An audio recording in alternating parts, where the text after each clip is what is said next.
Ce qu'il voit, ce qu'on espère, j'espère qu'il ne voit rien, premièrement, et que deuxièmement, il est content. L'objectif, c'est qu'il soit satisfait.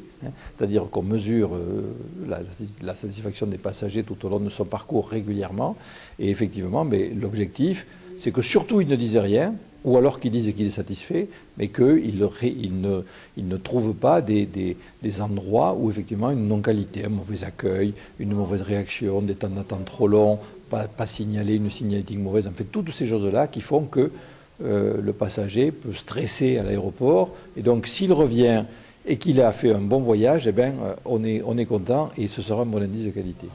Par exemple, nos enquêtes qualité, vous parlez de parking, mettent en évidence aujourd'hui la difficulté de trouver une place, parce qu'on manque de places de parking. Donc c'est un des points sur lesquels on travaille, puisque vous savez qu'on va mettre en place dans un an un nouveau parking.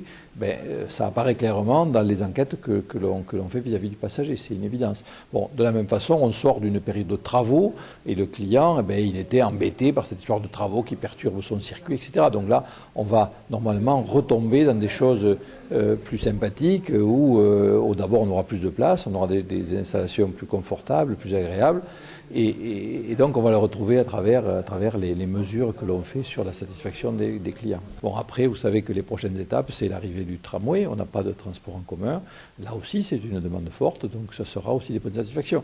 Alors j'espère qu'on aura plus de points de satisfaction que de points d'insatisfaction, et c'est notre travail de les mesurer et de corriger les choses pour essayer de s'améliorer.